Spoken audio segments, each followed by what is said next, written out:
Welcome to episode 134 of the Band Hive Podcast. It is time for another episode of the Band Hive Podcast. My name is James Cross, and I help independent artists tour smart. This week, we're not going to be talking about touring. I'm going to be talking about something that is very important to building a key fan base that allows you to go out on the road, and that is direct outreach on social media, and specifically, how not to do it. Now, doing outreach on social media is a super effective and personal way to connect with potential new fans if you do it right. And I cannot stress that enough. You have to do it right. Otherwise, it's just cringy and horrible, and you are going to alienate people before they ever even hear your music. Unfortunately, the bad news is that most bands do get this totally wrong. They just butcher it, and it is done so poorly that there's just no recovering from it, and they're never going to turn people into fans by doing this. Now, I want to say that if you're doing direct outreach, it takes a ton of work to do because you have to keep up conversations with lots of people, but it is a really amazing tool to grow your early fan base of dedicated and loyal fans. Even a lot of major label bands have done this, like New Politics and I Fight Dragons. They were so active on social media talking with their fans in their early days, and that really did a lot to build the band up and get them that early core fan base that helped them build the rest of their career. Now, ideally, if you're doing cold outreach or direct outreach as a musician, which is totally different from cold outreach for other types of businesses, you're going to find people who have interacted with your content but don't already follow you. Now, I'm not saying don't talk to people who already follow you. You should absolutely do that. But when you're going out looking for people to talk to, it should be people that don't follow you. They are cold leads. They don't know who you are. Maybe they've seen a post in passing, but they have no idea that it was you, or they don't know your music, and they don't really care about you. And it's your job to try and change that. But the approach that I see most artists take if they're doing direct outreach is they send a message somewhere along these lines. Hey, we are a terrible band name. We make music. Listen, please. I beg of you. I promise this is not spam. Listen, or else. This is, exaggerating, but that's what their messages sound like. And you can clearly see why that does not work to grow a fan base at all. It's a terrible approach to talking to someone that you've never talked to before. I mean, would you go up to someone and say, hey, do you want to buy this car right now? You have no idea if they're trying to buy a car or not.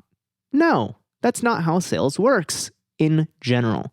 Now, there might be something like if you're in line for a show or a festival, somebody might come up to you and say, hey, would you like to check out my band? That can be super effective.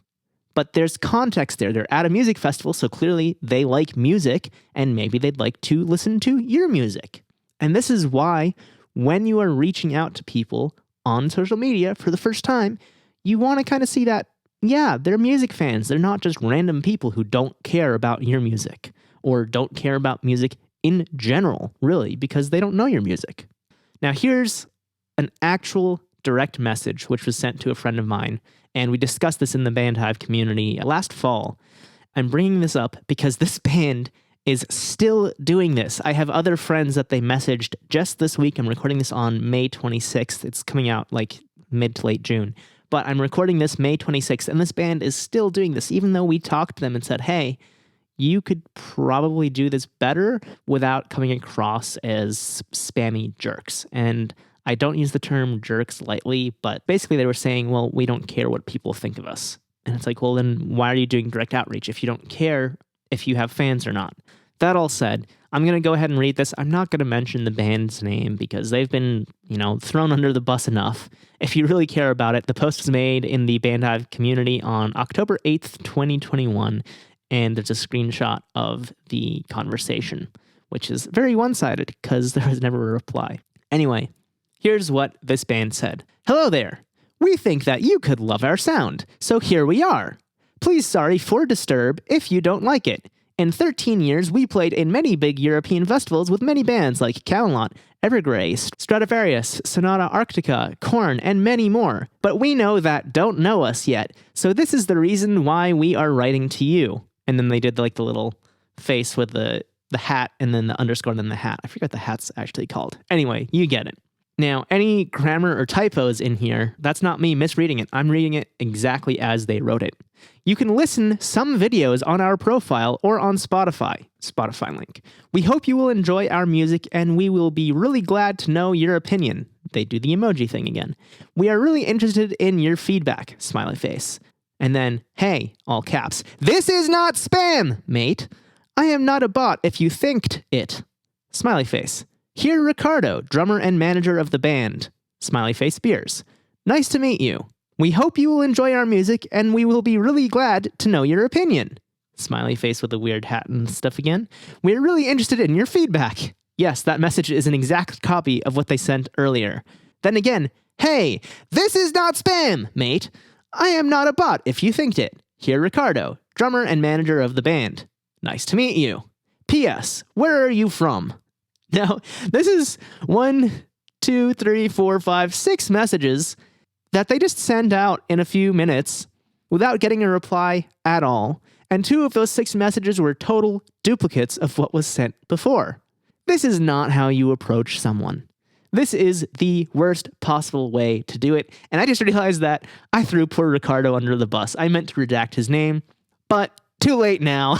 Ricardo, if you're listening to this, I apologize. You know who you are, and you know that this is not the way to do direct outreach. And I know you know this because people have talked to you about it, and you insist on still doing this, and you're still doing this to this day. And in fact, you are trying to sell stuff to people who have made it clear that they don't want to hear from you, and you're still messaging them and trying to sell them stuff. That is not how you do cold outreach. That is just not the way to do it. It's a little aggressive. They're yelling at you about it not being spam. And, they resent the message when they didn't get a response immediately. I don't think that was an accident. I think that was intentional. And they were just copy pasting the same thing and they're trying to get a response. And man, that's tough. That's not how you do it. So here's how I would suggest that you do cold outreach or direct outreach as an artist. First, watch for people who like or comment or share your content but aren't following you. All you have to do when you see that happen is reach out to them and thank them for their engagement. Specifically mention like, hey, thank you so much for commenting on this post. I really appreciate it. What bands do you like? And, just be genuine with it. If they answer and say what bands they like, talk music a bit with them. Say, oh yeah, that band is really cool. I saw them, blah, blah, blah. Have you seen them? They're really fun. I like this song. I like that song. Whatever. Strike up a conversation about it. Then once you've established some rapport with them and you have that conversation going, if they like music that is similar to the music you put out, go ahead and mention your band and say, hey, since you like this artist, I think you might like what we do. Would you be interested in checking it out? Don't drop the link immediately. Let them come to you and say, yeah, sure, we'd love to listen. And then you can send a link. If you want to, you could even say, hey, what platform do you want to listen on? I'll get you the link for that platform. That's really up to you, though. You could just use something like Sleekbio or Linktree to send them one link that has everything in there. But it all depends on what you're going for. Either way, though, the approach of trying to build that relationship with them before just saying, hey, here's my music, shows genuine interest in that person before you're just spamming them. And yeah, it does take more effort. Like I said in the beginning of the episode, it takes a lot of effort, but you will not scare off as many people as you would if you're just a jerk who's spamming people and yelling at them in all caps. Having a good start to your new friendships with any potential fans is absolutely key. You don't want to start off on the wrong foot, and you don't want to alienate people. You don't want to do anything that is not going to be furthering any potential relationship with those fans. Now again, the message I read on this episode was from October 2021, so it was about 7 or 8 months ago at the time of this episode being released. But like I said, as of the recording in May of 2022, they are still doing this and their spam has gotten even worse. So don't be like the band in this example, or really any similar band who does that. I've seen it way too often and no one likes those bands. But if somebody reaches out to me and just starts talking music and then says, hey, do you want to check this out? Yeah, I'll do it. Because you know what? We had a good chat about bands we both like. So if they sound similar, maybe I'll discover some new music that I enjoy. If they don't, oh well, too bad, but I still had a good chat about music that I like, and maybe somebody who's a new friend of Bandhive or of mine. No matter what you do, be chill, approach things the right way, and just make good music that people will want to support because it's good and not because you're aggressively begging them to listen.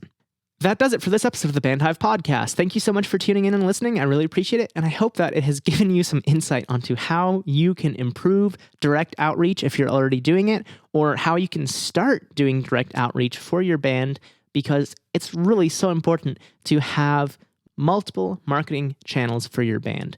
So, putting music out there, that's not enough. It's not an if you build it, they will come world. You can't just put it out there and expect people to listen. That's not how it works. So you do have to market it. But which channel should you use? Well, all of them, to an extent. You don't want to go out there and be on every single social media channel all the time.